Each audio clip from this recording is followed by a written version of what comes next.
Hello and welcome to the Cottage at Woodland Corners. Today we're going to be talking about an event that I attended for the summer. So let's get started.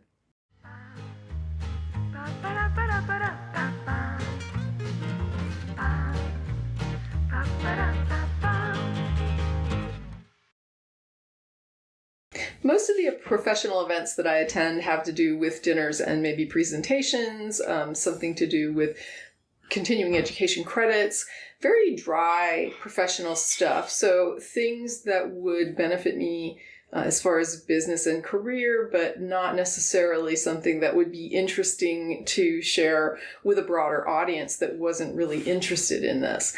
So this particular event was kind of fun. It was this fun, splashy summer thing that was outdoors, and that probably sounds better when it's not 110 degrees outside, like it was all summer here in Texas.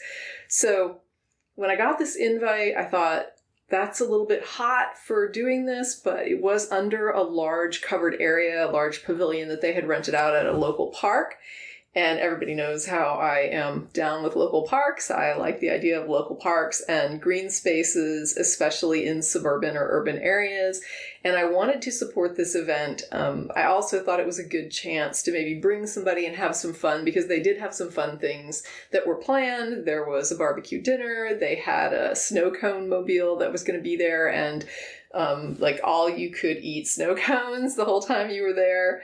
And they also had these games that included a lot of the homespun types of games that I like, things like a three-legged race. So I was very much down with the sort of hometown feel that they were promoting this with, that kind of backyard, fun time, cookout theme. And so I invited my friend Sherry to come with me and asked her permission to share the footage that I took at the event. It was a public event held in a public space, so nobody should be surprised if there's photos taken of this event. I think a lot of people were probably recording and sharing some of these things.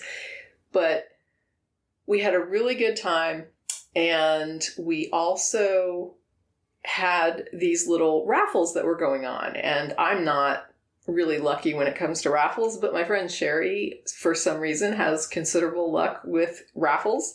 So we didn't participate in any of the athletic events, if you want to call them that, the physical events, but everybody got a raffle ticket when they showed up. We got raffle tickets when we showed up. And lo and behold, when they were doing the raffles throughout the event, we were not winning, which was not a surprise. We get to the end, and Sherry wins the grand prize. So we have to figure out how we're going to get home with a giant television set that she won, a big TV, flat screen, Amazon Fire TV. And that thing just barely fit in the back seat of my car. So we were kind of lucky that we had no inches to spare and were able to fit it in the car and get it home. And then finally, when we got to the house, we could unload it. It's surprisingly more bulky than it was heavy. So it wasn't that heavy. I probably could have lifted it on my own if it weren't so big. So we were able to get it into Sherry's apartment and leave it there at the end of the day. But that was kind of an unexpected fun thing that, I invited her out for this fun time outdoors for this big summer party that they were having for my professional group. And she went on a whim, wasn't even her group, and she walks out with the grand prize. So that was very exciting and very fun. And with that, let's have a look at how that day went.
Thanks for joining me today for another episode of The Cottage at Woodland Corners. If you'd like to support the channel, like and subscribe and hit that notification bell so that you never miss an episode. See you next time on The Cottage at Woodland Corners.